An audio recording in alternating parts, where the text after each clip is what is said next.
Fire Eater gives Pinocchio 5 gold pieces for his father, Geppetto. But the marionette meets a fox and a cat and follows them. The next day, Fire Eater called Pinocchio aside and asked him, "What is your father's name?" "Geppetto." "And what is his trade?" "He's a woodcarver." "Does he earn much?" "He earns so much that he never has a penny in his pockets. Just think that, in order to buy me an A-BC book for school, he had to sell the only coat he owned, a coat so full of darns and patches that it was a pity. Poor fellow. I feel sorry for him.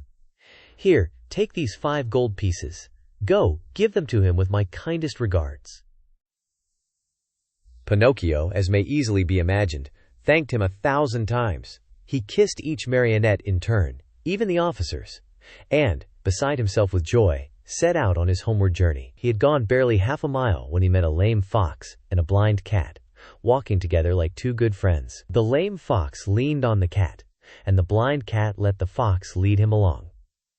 "Good morning, Pinocchio," said the fox, greeting him courteously. "How do you know my name?" asked the marionette. "I know your father well." "Where have you seen him?" "I saw him yesterday standing at the door of his house." "And what was he doing?" "He was in his shirt sleeves, trembling with cold." "Poor father! But after today, God willing, he will suffer no longer." "Why?" "Because I have become a rich man." "You? A rich man?" said the fox, and he began to laugh out loud. The cat was laughing also, but tried to hide it by stroking his long whiskers. "There is nothing to laugh at," cried Pinocchio angrily. "I am very sorry to make your mouth water, but these, as you know, are 5 new gold pieces." And he pulled out the gold pieces which Fire Eater had given him. At the cheerful tinkle of the gold, the fox unconsciously held out his paw that was supposed to be lame, and the cat opened wide his 2 eyes till they looked like live coals.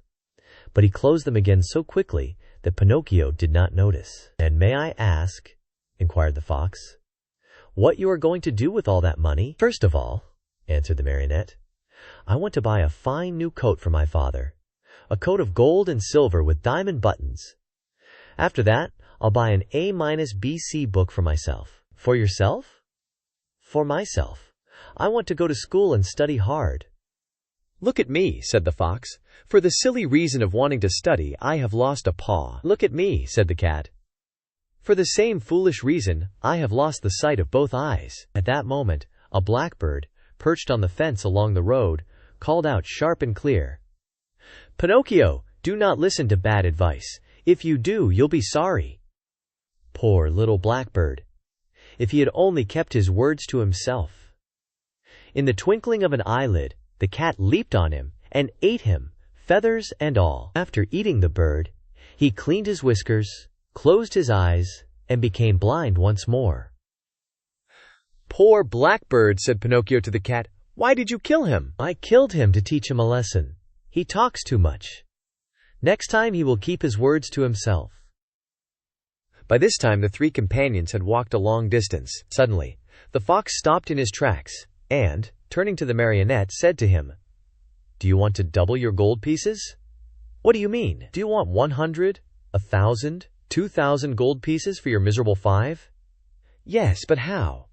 "The way is very easy. Instead of returning home, come with us." "And where will you take me?" "To the city of Simple Simons."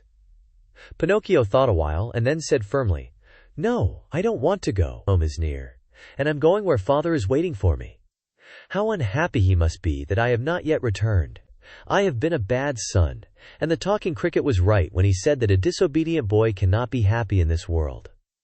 I have learned this at my own expense, even last night in the theater, when Fire Eater, brrr, the shivers run up and down my back at the mere thought of it." "Well then," said the fox, "if you really want to go home, go ahead, but you'll be sorry." "You'll be sorry," repeated the cat. "Think well, Pinocchio. You are turning your back on Dame Fortune." "On Dame Fortune," repeated the cat. "Tomorrow your 5 gold pieces will be 2,000. 2,000, repeated the cat. "But how can they possibly become so many?" asked Pinocchio wonderingly. "I'll explain," said the fox. "You must know that, just outside the city of Simple Simons, there is a blessed field called the Field of Wonders. On this field you dig a hole, and in the hole you bury a gold piece.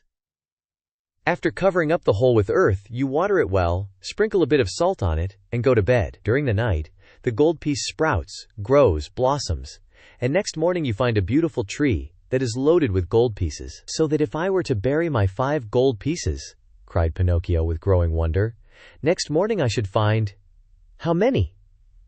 It is very simple to figure out, answered the fox. Why, you can figure it on your fingers. Granted that each piece gives you 500, multiply 500 by 5. Next morning you will find 2,500 new, sparkling gold pieces. Fine, fine, cried Pinocchio, dancing about with joy. And as soon as I have them, I shall keep 2,000 for myself, and the other 500 I'll give to you too. A gift for us? Cried the fox, pretending to be insulted. Why, of course not. Of course not, repeated the cat. We do not work for gain, answered the fox. We work only to enrich others. To enrich others, repeated the cat. What good people, thought Pinocchio to himself. And forgetting his father, the new coat, the ABC book, and all his good resolutions, he said to the fox and to the cat, Let us go. I am with you.